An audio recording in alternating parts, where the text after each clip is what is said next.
I showed up 15 minutes early for my first day at Wilson's Convenience on 3rd Street. The store sat wedged between a laundromat and a closed-down barbershop in downtown Portland. Nothing about its faded blue awning or blinking open sign suggested it was anything but another struggling small business. Dave Wilson met me at the door. He was middle-aged with deep lines across his forehead that made him look permanently worried. His eyes darted past me to look around the street before he unlocked the entrance. Right on time. Good. He ushered me inside quickly and locked the door behind us. We don't open for another 20 minutes. The inside was smaller than I expected. Aisles packed with products made narrow walkways that turned in confusing directions. I counted at least 8 mirrors hanging at different angles throughout the store, which seemed weird for a place this small. Dave took me to the counter and pulled a typed sheet of paper from under the register. Before anything else, you need to memorize these. He handed me the paper. Safety procedures, non-negotiable. I looked down at the page. Safety rules must be followed at all times. 1. If the door chimes and no one enters, get behind the counter immediately. 2. Never help customers carry purchases to their vehicles. 3. Do not acknowledge anyone who enters the store between 12:13 a.m. 4. If an elderly woman tries to leave with items, suggest she forgot something. 5. Don't answer phone calls from your own number. 6. Leave exactly when your shift ends, not a minute later. I read the list twice, waiting for Dave to crack a smile. He didn't. Is this some kind of joke? I asked. Dave's expression remained serious. Does it look like I'm joking? No, but these don't make any sense. Why would the door chime if... You'll understand soon enough. He cut me off. For now, just follow them. The pay's good, right? Better than most retail jobs? I nodded. The hourly rate was actually why I'd taken the position in the first place. Nearly double minimum wage for what seemed like basic store clerk duties. Then trust me on this, Dave said, taking the paper back and carefully placing it under the register. Let me show you around. The tour was short, but weird. Products were arranged in ways that didn't make sense.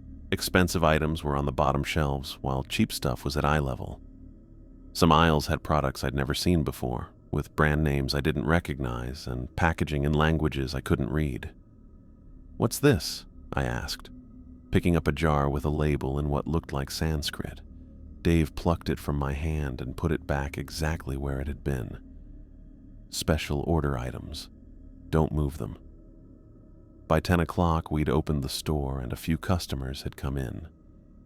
Dave handled the register while I stocked shelves, but I noticed how he watched each person who entered, tense, alert, like he was expecting trouble. Around 11, the front door chimed. I turned to greet whoever had entered but saw nobody there. Just an empty doorway. Before I could understand this, Dave yanked me by the arm and pulled me behind the counter with surprising strength. What the? Rule number 1, he whispered, eyes fixed on the aisles. Just procedure. We stood there for almost 5 minutes while nothing happened. A display of potato chips toppled over in aisle 3, though I didn't see what knocked it down. The air felt colder near that spot. Can I ask what's going on? I whispered. No, Dave said flatly, but you can help me clean up that mess in a minute. When Dave finally decided it was safe, we emerged from behind the counter. As I picked up scattered chip bags, I felt the hair on my neck stand up.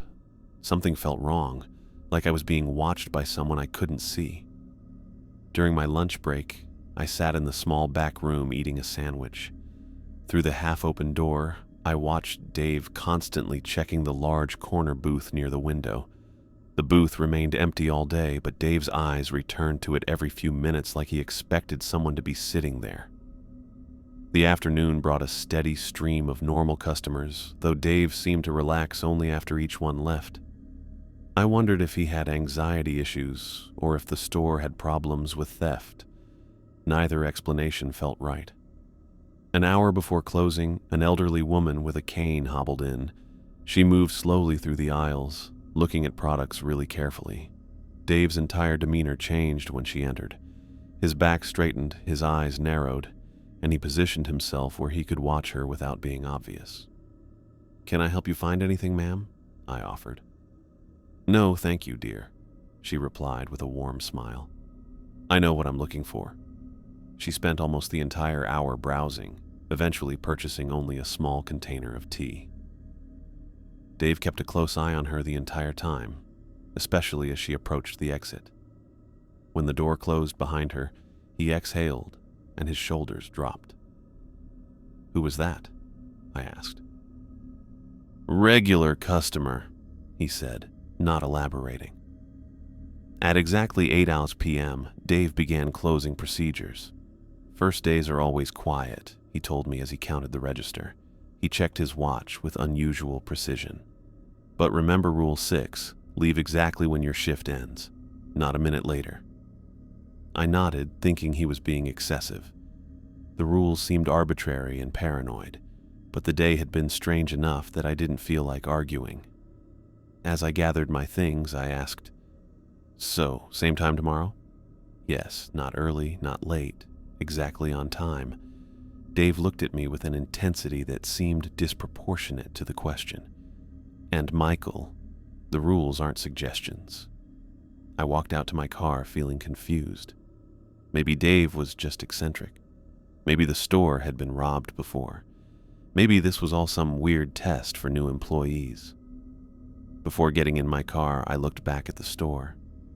Dave stood in the window, watching me with that same serious expression, not waving or smiling, just watching until I drove away. 3 days into my new job at Wilson's Convenience, I'd almost convinced myself that Dave's strange rules were just the quirks of an anxious boss.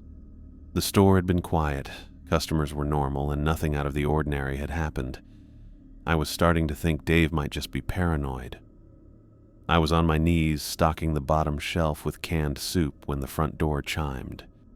"Let me know if you need any help," I called out, not bothering to look up from my work. The soup cans were all facing forward now, labels perfectly aligned. No footsteps followed the chime. No greeting. No sound at all. I stood up, expecting to see someone browsing quietly in one of the aisles. The store was empty. The door had chimed, but no one had walked in.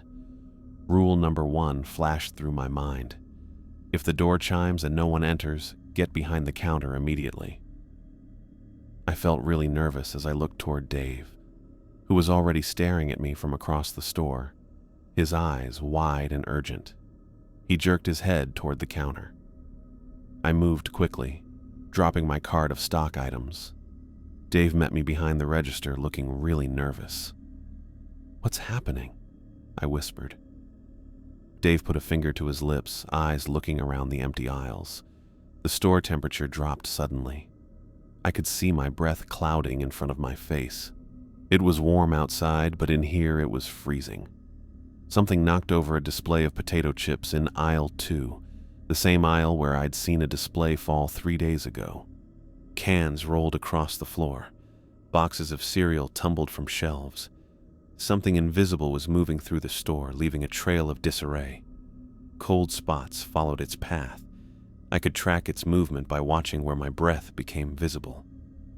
"Don't move," Dave murmured. "Don't speak to it." "To what?" I asked, my voice barely audible. Dave didn't answer. We stayed behind the counter for almost 20 minutes while the invisible presence knocked items around.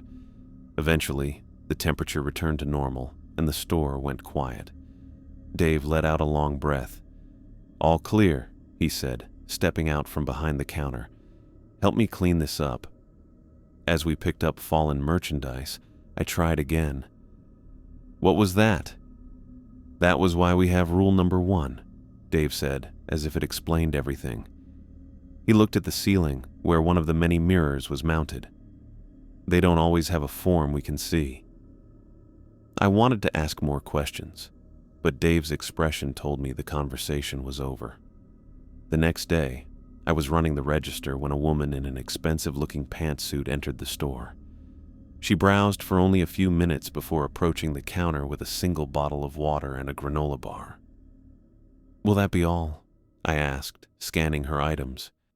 "Yes, thank you," she said with a smile that didn't reach her eyes.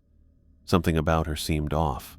Her movements were too precise, her posture too perfect. As I handed her the bag, she said, "Would you mind helping me carry some things to my car? I have a few heavy items in my trunk I need to bring into my office across the street." I remembered rule number 2. Never help customers carry purchases to their vehicles. "I'm sorry, but store policy doesn't allow employees to leave the premises during shifts," I said, trying to sound apologetic. Her smile remained fixed, but something changed in her eyes. "It would only take a minute," she insisted, her voice now carrying an unnatural echo. "My car is right outside." "I really can't," I said firmly. "Store policy." Her face twitched, not like a normal muscle spasm, more like her features were struggling to stay in place. For a split second, her smile stretched wider than any human mouth should be able to. Her eyes darkened to solid black before returning to normal so quickly I almost thought I'd imagined it. "Fine," she snapped, snatching her bag. "Terrible customer service at this place." She stormed out, walking weirdly like her joints were bending backward. Dave nodded at me with approval from aisle 3. Later that week, I think it was my 6th day, I noticed someone sitting in the corner booth near the window. It was the same booth Dave had kept watching during my first day, though it had remained empty until now. A man sat there completely still with his head down. He wore a plain gray suit that looked a bit old-fashioned. He didn't have any food or drinks. He didn't seem to be doing anything at all except sitting there. "Who's that?" I asked Ryan Torres, my coworker, who was showing me how to work the coffee machine. Ryan glanced over, then quickly looked away. "Don't stare at him," he said under his breath. "Why? Who is he?"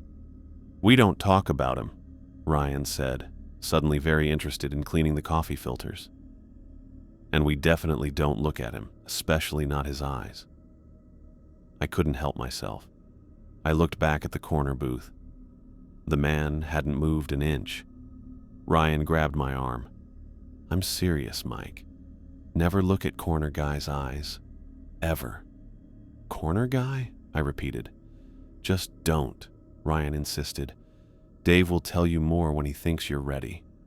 Throughout my shift, I noticed both Dave and Ryan were careful to never turn their backs to the corner booth.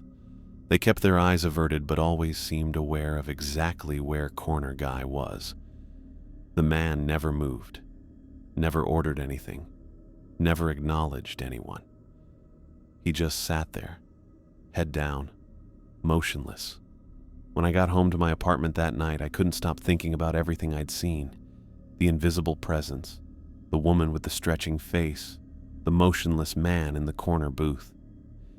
Dave's rules were starting to make a horrible kind of sense. I opened my laptop and searched for Wilson's Convenience, 3rd Street, Portland. The store had no website, no social media presence, not even a business listing. But there were a few news articles from local papers over the years. Local store clerk missing, police investigate. Woman vanishes during convenience store shift. Third disappearance at downtown shop raises questions. The articles were sparse on details. Sarah Jennings disappeared during her shift in 2018. Mark Cooper vanished in 2015. Anna Walsh in 2012. All employees at Wilson's Convenience, all gone without a trace. No bodies ever found. I scrolled through missing persons forums where people discussed theories. Most blamed human trafficking or serial killings. A few mentioned strange things they'd noticed while shopping there. Cold spots, items moving on their own, a sense of being watched. One comment from a user named ex-Wilson employee caught my attention. "The rules are there for a reason. I quit after 2 weeks. The things I saw, just follow the rules if you want to live." I hardly slept that night. The next morning, I arrived exactly on time for my shift, as Dave had instructed. He was waiting for me at the door, his face more serious than usual. "Come to the back," he said without greeting me. In the small storage room, Dave closed the door and turned to face me. "You've been researching the store," he said. It wasn't a question. I stared at him. "How did you know that?" He ignored my question. "The missing employees. You found the articles." I nodded slowly. "What happened to them?" "They broke the rules," Dave said simply. His eyes held mine, searching for something. "The rules keep you alive. This isn't a normal store. I need to know if you can handle that." The question just sat there between us. Could I handle it? The invisible things, the woman's messed up face, the corner guy that everyone was scared of, the missing employees. It was like walking into a nightmare. But I was too curious. I wanted to understand. "What makes this place different?" I asked. "You've seen enough to know it's not ordinary," Dave replied. "The question is whether you'll follow the rules or end up like the others." I thought about what I'd seen in just 6 days. If I stayed, I'd see more. If I left, I'd never know the truth. "I can handle it," I said, surprising myself with how steady my voice sounded. Dave looked at me for a moment before nodding. "Good. Because I think you notice things others miss. That's rare and valuable here." He turned to leave, then stopped at the door. "Stay away from the corner booth. And remember, the rules aren't suggestions, they're survival." 1 week had passed since I'd started at Wilson's Convenience, and I was beginning to get used to the weird routine of the place. The rules still didn't make complete sense, but after what I'd seen with the invisible presence and the woman with the stretching face, I stopped asking questions. I figured Dave had reasons for his paranoia, even if I didn't get them yet. That morning, Dave introduced me to Sarah Thompson, a new hire who'd started the day before. She was about my age, maybe a little younger, with a friendly smile and an excitement that reminded me of my first day. "Michael will show you the ropes today," Dave told her. "Pay attention to everything he says." He gave me a meaningful look that I understood all too well. "Follow the rules. Keep her safe." "Got it," I said, nodding. "We'll stick to the register for now." Sarah was a quick learner, picking up the register system faster than I had. She was also much better with customers, naturally cheerful and helpful in a way that made people smile back. But that same helpfulness had me worried. Twice already, I'd caught her about to follow customers into aisles to help them find products, and I'd had to remind her to stay behind the counter unless absolutely necessary. "The rules seem excessive," she whispered to me during a quiet moment. "Dave acts like something terrible will happen if we don't follow them exactly." I thought about the invisible presence that had knocked over displays, the woman whose face had stretched beyond human limits, and the motionless man in the corner booth, who Ryan had warned me never to look at. "Just trust me," I said. "The rules matter." The afternoon dragged on without incident. Dave stayed in the back office catching up on paperwork, leaving me to supervise Sarah at the front. Around 4 o'clock, the door chimed, and a teenage boy walked in. He looked normal enough, maybe 16 or 17, wearing jeans and a faded band t-shirt. Nothing about him stood out except how intently he looked around the store. He walked through several aisles, picking up various snacks and drinks before approaching the counter with his arms full. "Find everything okay?" Sarah asked with her bright customer service smile. "Yeah, thanks," he said, dropping his items on the counter. As Sarah rang him up, I noticed how the boy kept looking around, his eyes lingering on the exits and the mirrors mounted near the ceiling. After paying, he gathered his 4 bags of groceries and glanced outside. "Hey, any chance one of you could help me carry these to my car?" he asked. "My mom's waiting, and I can't manage all these bags myself." I felt my stomach drop. Rule number 2, never help customers carry purchases to their vehicles. "Sorry, we can't leave the store during our shifts," I said firmly. The boy turned to Sarah, who was already stepping out from behind the counter. "It's just to the parking lot," she said, reaching for 2 of his bags. "I don't mind helping." "Sarah, no," I started, but she was already moving toward the door. Store policy, I said more urgently, looking around for Dave. We can't. But Sarah laughed it off. It's literally 10 feet away. I'll be right back. The 13 days into my job at Wilson's Convenience, and Sarah's empty locker in the back room was a constant reminder of what happened. No one talked about it. Dave had removed her name tag from the schedule board. Ryan barely acknowledged she'd ever worked here. It was like she'd been erased, except for that empty locker that Dave hadn't gotten around to cleaning out yet. I was restocking the candy aisle, making sure all the chocolate bars faced forward exactly 1 inch from the edge of the shelf, when my phone vibrated in my pocket. I glanced at Dave, who was busy with a customer at the register, before pulling it out. The screen displayed my own number calling me. Rule number 5 flashed through my mind. Never answer phone calls from your own number. I stared at the screen, thumb hovering over the red decline button, when something made me hesitate. What would happen if I answered? What was on the other end of that call? The phone kept buzzing. 4 rings, 5. Against every instinct screaming at me to ignore it, I hit the green button and raised the phone to my ear. "Hello?" I said quietly. "Michael, help me." The voice sent ice water through my veins. It was mine. Exactly mine. Not similar. Not close. It was my voice, with my exact tone and cadence. "I'm trapped in the bathroom. Something's wrong with the mirrors." I looked quickly at the bathroom door at the back of the store. It was closed. I hadn't seen anyone go in there. "Who is this?" I asked, though I already knew the answer wouldn't make sense. "It's you," my voice replied. "Please hurry. I can't. It's getting closer. The mirrors are wrong. Everything's wrong in here." I hung up. My hands were shaking so badly I nearly dropped the phone. I looked toward the bathroom again, half expecting to see myself walk out, even though I was standing right here. I dialed Dave's cell number. He glanced at me from the register and made a face when he saw the phone in my hand. He finished with the customer quickly, then answered my call even though he was only 20 feet away.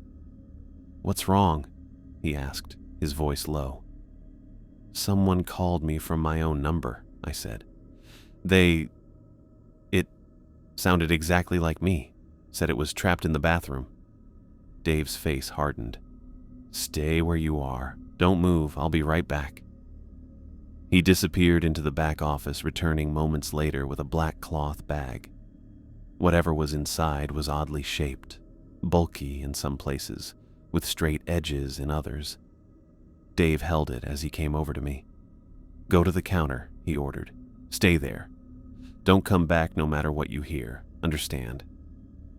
I nodded, backing away toward the front of the store. Dave walked to the bathroom door, pulled something from the cloth bag that I couldn't quite see, and went inside. For a few minutes, there was nothing. The store was quiet except for the noise of the refrigerators and the soft music playing through the speakers. Then the noises started. A crash, like glass breaking. A thud against the bathroom wall hard enough to shake the shelves nearby. Then a sound that made my skin crawl. A high-pitched screeching that didn't sound human at all. Dave's voice rose above the noise, shouting words I couldn't understand. It wasn't English or any language I recognized. The words had a harsh, rough quality that seemed to make the air itself vibrate. More glass breaking. Another inhuman shriek. Something slammed against the door hard enough to make it buckle. I held onto the edge of the counter, fighting every impulse to run to the bathroom. Dave had told me to stay put. After what happened to Sarah, I wasn't about to break the rules. The sounds kept going for a long time. A customer walked in during the worst of it, but turned around and left when a particularly loud crash came from the bathroom. I couldn't blame them. Finally, the door opened. Dave came out, clothes torn in several places, a nasty cut bleeding on his forehead. The black cloth bag was still in his hand, now bulging as if filled. He locked the bathroom door behind him, then made his way to the counter. "You okay?" I asked, reaching for the first aid kit we kept under the register. Dave nodded, taking the bandage I offered and pressing it to his forehead. Your reflection was trying to replace you, he said matter-of-factly, as if telling me the weather forecast. My... what? Your reflection. Dave's eyes were tired but alert. It's been watching you, learning to be you. If you had gone in there, it would have pulled you into the mirror and taken your place. No one would have known the difference. I thought about the voice on the phone, my exact voice, and felt sick. How is that possible? Same way the rest of this place is possible, Dave said, gesturing vaguely around the store. He straightened up, checking his bandage in the small mirror behind the counter. I need to dispose of this properly. Can you handle things for an hour? I nodded, still trying to process what he'd told me. Dave went to the back door with the black bag. Before leaving, he paused. Don't go in the bathroom, he said. I'll clean up when I get back. After Dave left, I couldn't stop thinking about what he'd said. My reflection had been trying to replace me. I found myself avoiding looking at any reflective surface in the store. That night after closing, while Dave was in his office doing paperwork, I went into the tiny security room. Multiple monitors showed feeds from cameras throughout the store. I hadn't even realized we had so many cameras. I looked through the recordings, checking days I'd worked. At first, I didn't see anything strange. Just me doing my shifts, stocking shelves, running the register. But then I started watching the mirrors. In a recording from 8 days ago, while I was mopping near the refrigerators, my reflection paused mid-motion while I continued cleaning. Just for a second, so brief I almost missed it. I rewound and watched again. There it was. I moved, but my reflection stopped, watching me before copying me again. I checked more recordings. 6 days ago, while I was at the register, my reflection in the mirror behind the counter turned its head to follow a customer while I was looking down at the cash drawer. 3 days ago, it smiled when I wasn't smiling. My reflection had been moving on its own for over a week, and I hadn't noticed. You see it now. I jumped. Dave stood in the doorway watching me with an unreadable expression. I was just... It's okay, he said, stepping into the small room. You should know what you're dealing with. He pulled up a chair next to mine and looked at the paused security footage showing my reflection with its head turned wrong. What is all this? I asked. What's really going on in this store? Dave was quiet for a long moment. Then he sighed, suddenly looking much older. Wilson's Convenience isn't just a store, he said. It's a containment facility. The layout, the mirrors, the rules, they're all designed to keep certain things in and other things out. What things? Entities from another dimension, Dave said, his voice flat and serious. Some slip through weaknesses between realities. This store was built as a trap and a prison. The mirrors are portals we control. The rules are boundaries that keep the entities contained. I thought about everything I'd seen in the past 2 weeks. The invisible presence. The woman with the stretching face. The corner guy that no one would look at. My own reflection trying to replace me. The employees, I said slowly, were guards? Guards and bait, Dave corrected. The entities are drawn to humans. We keep them occupied, keep them following patterns they understand while making sure they don't escape. And Sarah, the other missing employees from the articles? Dave's expression darkened. They broke the rules. A heavy silence filled the room. I watched the footage of my reflection moving wrong, acting with its own will. Most people quit by now, Dave admitted. The ones who stay, well, they don't always make it, but you're different. He looked at me with something like respect. You notice things others miss. You follow the rules without needing to understand why. That's rare. I thought about that teenager who'd convinced Sarah to help him to his car, how I'd tried to stop her, how she'd laughed it off, how she never came back. What happened to Sarah? I asked, needing to hear it directly. The teenager got her, Dave said simply. We call it needle teeth. Once it gets someone outside, they're gone. I nodded, processing this. And the corner man? The old woman who shops here? Trapped entities, dangerous ones. The corner man can kill with eye contact. His gaze opens a direct link to the other side. The old woman tries to escape every few days. If she ever leaves with merchandise, everyone in the building dies. It was too much to take in, yet it made a horrible kind of sense. The rules, the missing employees, the strange things I'd seen, they all connected. Why tell me all this now? I asked. Dave looked at the security monitors, then back to me. Because you're still here after 13 days. That's longer than most last. And after what happened today with your reflection. He stopped talking, then added, you need to know what you're really fighting against.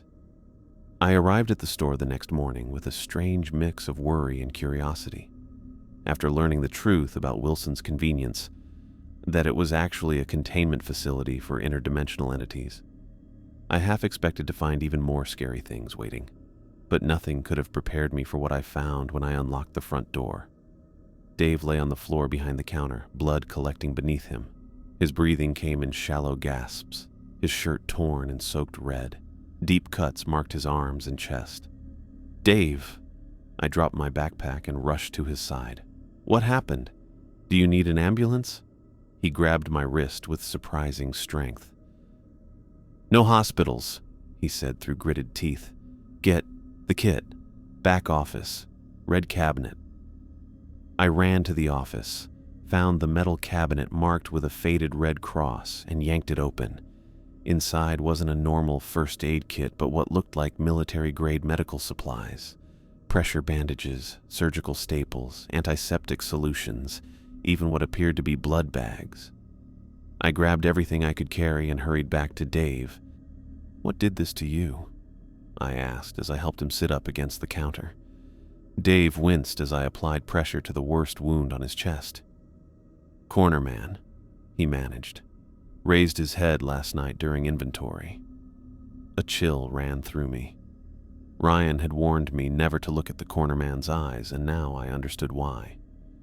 His eyes, Dave continued, his voice weak, like swirling vortexes. Pull you in. Nearly killed me. I worked quickly, cleaning and bandaging his wounds as best I could with the supplies from the kit. Some of the gashes were deep enough to need stitches, but Dave refused when I suggested it. No time, he said. Can't close today. Too dangerous. You can't work like this, I argued. You need rest. Not asking me to work, Dave said, meeting my eyes. You'll have to manage alone. The words shocked me. Manage alone? With all the dangerous entities in the store? After only 2 weeks of training?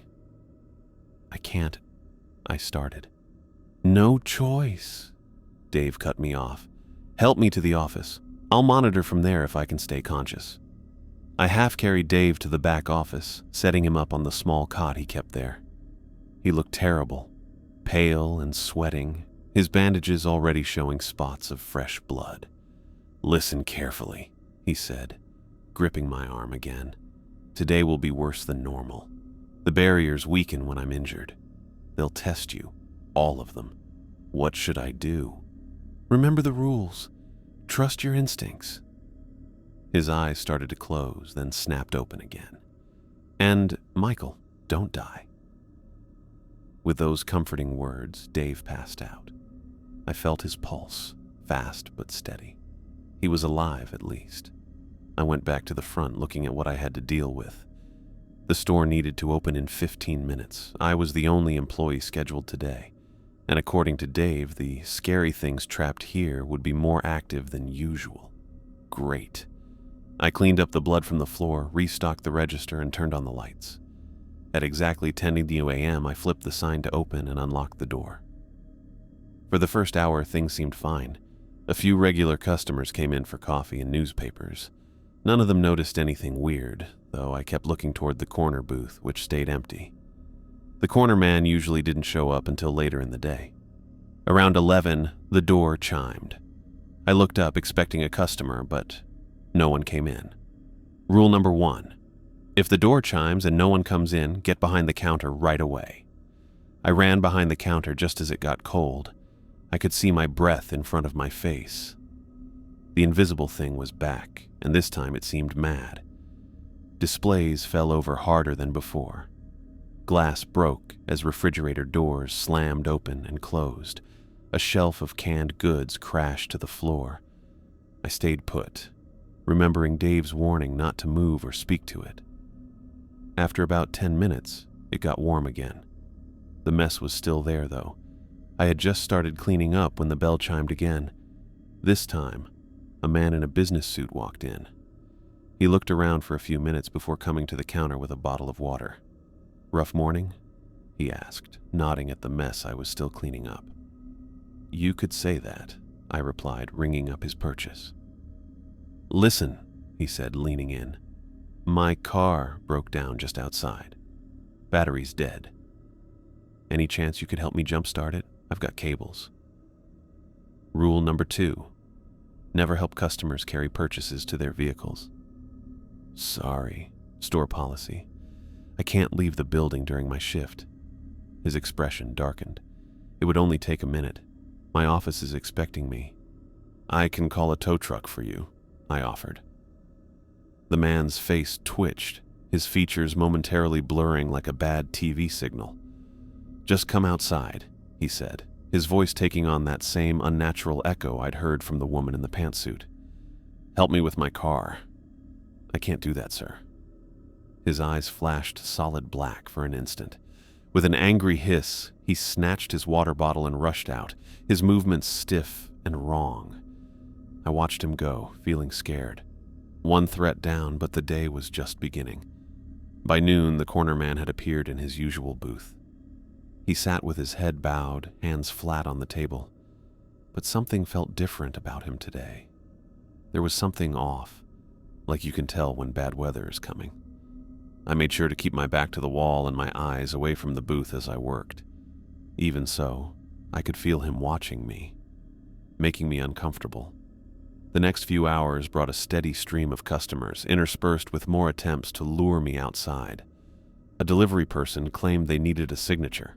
A crying woman said her child was locked in her car. A teenager asked for help carrying groceries. Each time, I politely but firmly refused to leave the store. Around 3:30 p.m., I noticed something that made me freeze. In the security mirror mounted near the ceiling, my reflection wasn't moving with me. As I stalked a shelf, my reflection stood perfectly still, watching.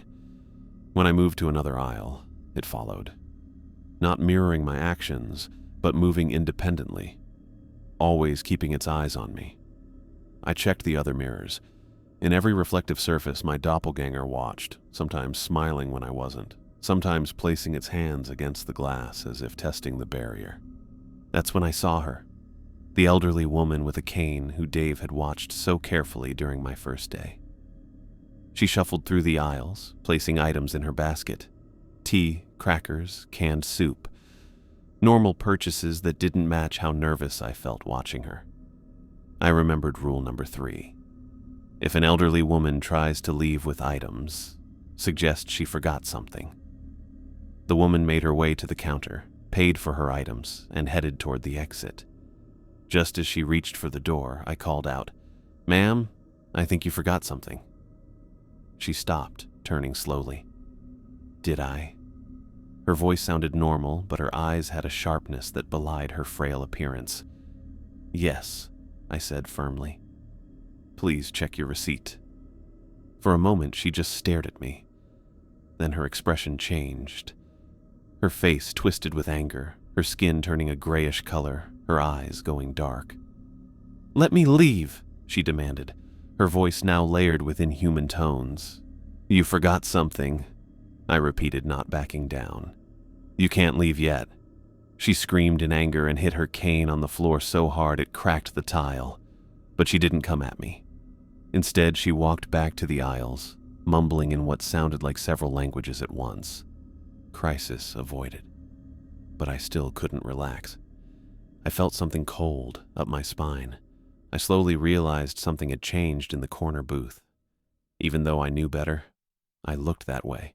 The corner man had lifted his head. I quickly looked away, but not before seeing his eyes, dark whirlpools that seemed to pull at my mind even in that quick glance. My vision got blurry, and I held onto the counter to keep from falling. Don't look at his eyes, I reminded myself, but I felt something pulling me to look up. My head started to turn, even though I didn't want it to. Getting desperate, I remembered the mirrors, the ones Dave kept checking, the ones placed at certain angles throughout the store. I thought they were for watching blind spots, but maybe they had another purpose. I moved to where I could see the corner man in one of the mirrors near the ceiling. In the reflection, I could see him without looking directly at him. He was sitting straight up now, head raised, those dark eyes staring right at me. In the mirror, I noticed something. The corner where he sat was darker than it should be, with shadows collecting weirdly. But the shadows stopped suddenly at certain spots, exactly where the light from the mirrors hit them. The mirrors weren't just for watching the store. They were keeping the darkness contained.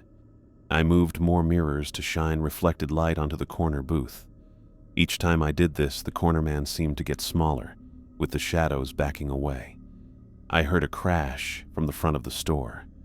The old woman had knocked over a display by the door and was trying to escape again, with stuff from the store held against her chest. I couldn't be in two places at once. The mirrors were partly keeping the corner man in check, but the old woman was about to get away, which Dave said would kill everyone in the building. I had a crazy idea. I grabbed a hand mirror from a display, pointed it at the woman running away, and tilted it to catch the reflection from one of the ceiling mirrors. The beam of reflected light hit her square in the back.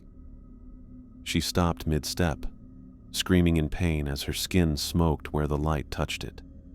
She dropped her items and stumbled away from the door. It worked. The light from the mirrors hurt her too. Using the hand mirror like a weapon, I forced her back into the store while keeping the corner man trapped with the ceiling mirrors. My reflection watched from every shiny surface, looking more and more annoyed as I stopped its friends. The rest of the day was like this weird standoff.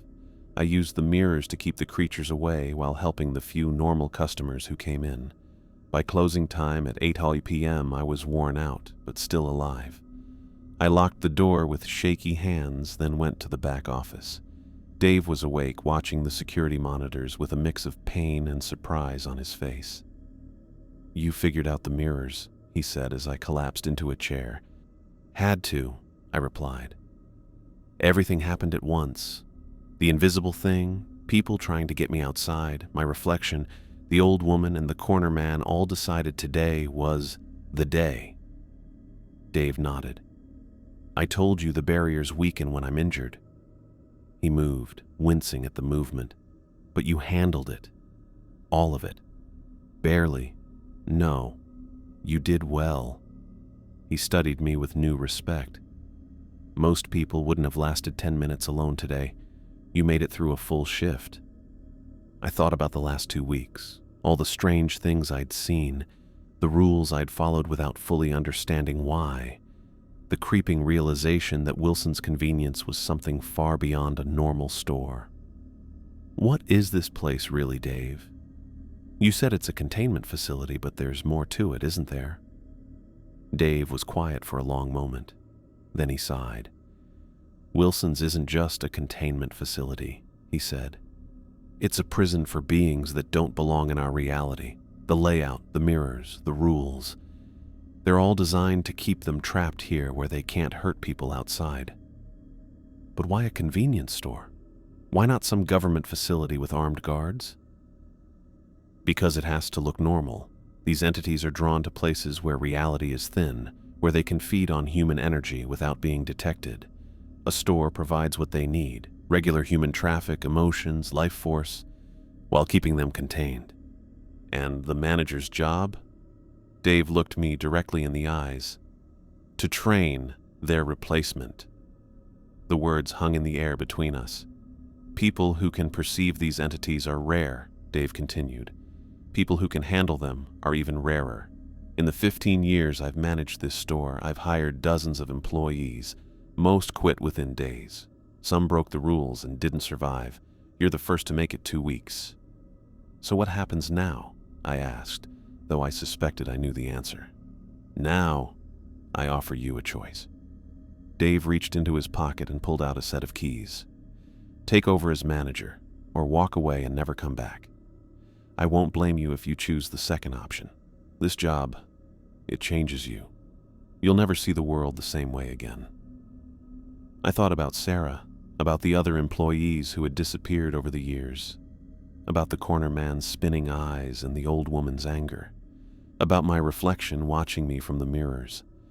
I also thought about what would happen if no one was here to keep the barriers up, to enforce the rules.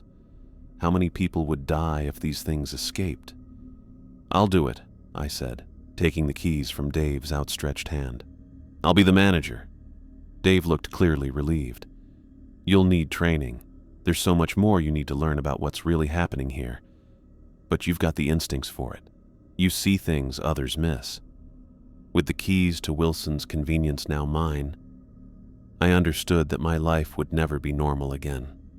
But maybe normal was overrated. I had a talent for this, for seeing the dangers just beyond the everyday world, for stopping the things that slipped through the cracks in reality. Someone had to guard the prison. Someone had to protect everyone else from what existed beyond our reality. And for whatever reason, that someone was me.